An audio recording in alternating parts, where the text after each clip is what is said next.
et Yves Le Bacan. Ils sont les aviateurs de l'ombre. Depuis 50 ans, les forces aériennes stratégiques préparent le conflit le plus épouvantable qui soit, l'attaque nucléaire contre une puissance étrangère belliqueuse. Sans jamais mettre leur savoir-faire en pratique, ces équipages doivent pouvoir prendre l'air à tout moment pour des vols exténuants. Les éco-radars à respecter, le timing à respecter, l'avance, le retard, les réactions face aux menaces. Donc ça, nous avons des détecteurs d'alerte, la consommation pétrole, bien sûr, parce que le pétrole sur ces avions-là est très très important. Donc on finit, on commence à... Pour affronter la charge de travail de ces missions et la responsabilité écrasante d'une guerre atomique, il y a 2 hommes à bord des Rafales et des Mirage 2000M. Tandem indispensable pour être à l'heure au rendez-vous avec les ravitailleurs sans lesquels les chasseurs n'iraient pas bien loin. Et surtout, surveiller l'avion lorsqu'il fonce à près de 900 km/h à 150 mètres du relief pour échapper aux radars adverses. C'est vraiment un pilote automatique, donc c'est-à-dire que le pilote devant n'a pas les mains sur les commandes, l'avion évolue tout seul. C'est vrai qu'au début c'est assez impressionnant. Ensuite seulement interviendrait la mise à feu du missile ASMPA. 3 fois par an, l'armée de l'air organise un poker, la répétition d'un raid grandeur nature, mais sans tir de cette arme supersonique 20 fois plus puissante qu'Hiroshima. La France est la seule à maîtriser ce type de munitions. Même les maquettes employées pour l'exercice sont hautement confidentielles. C'est bon. Dévoilée ici pour la première fois sur la base d'Avord, près de Bourges, l'installation est un rituel. Abscon, rébarbatif, inflexible. Tout est organisé, tout est étudié en études de sécurité. Les procédures sont adaptées, donc à partir de là, on n'a pas à déroger à la règle et tout ce qui n'est pas écrit est complètement interdit. À quelques dizaines de mètres, le PC enterré. Triple clôture électrifiée, mur de béton d'1 demi-mètre d'épaisseur, air recyclé. Ici, les pilotes attendent l'ordre présidentiel sur l'un des très nombreux terminaux de communication. Non, je l'ai pas sous les yeux. Et préparent leur mission pendant des heures.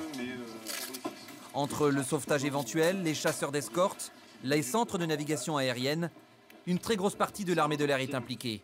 Activité impossible à cacher et ça tombe bien, les forces aériennes stratégiques ont besoin d'être observées pour être crédibles. Aujourd'hui, avec les satellites, avec les réseaux d'écoute, beaucoup de pays savent sans difficulté que ce soir, il va y avoir un raid et que ce soir, nous allons faire une démonstration.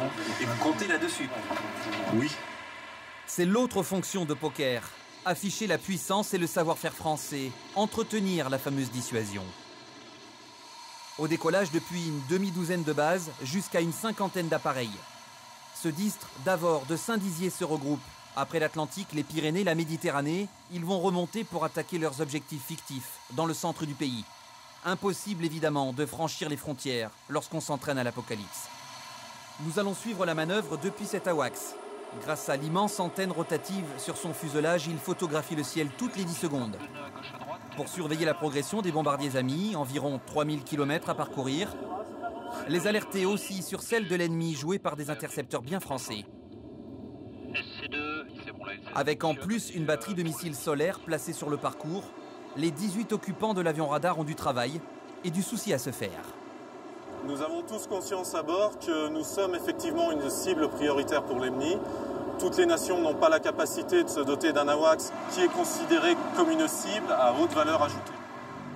La destruction serait également catastrophique pour le commandement stratégique. Le COFAS, enfoui sous 80 mètres de roche à Taverny, en région parisienne, supervise le dispositif minute par minute. Précisément grâce aux informations de l'AWACS, puisque ce soir les assaillants évoluent dans un silence radio total. Pour Violon et Pépite, indicatif des 2 vagues d'assaut, un dernier ravitaillement avec les C-135. Filmé depuis le poste de l'opérateur à l'arrière de la citerne volante, ou depuis le cockpit d'un Mirage, la rencontre à 540 km/h reste délicate. Presque 5 heures de mission, les avions disparaissent dans la nuit une dernière fois. Ils sont sur le point d'ouvrir le feu. Dans quelques dizaines de minutes, l'état-major saura si les tirs simulés ont fait mouche. Nous avons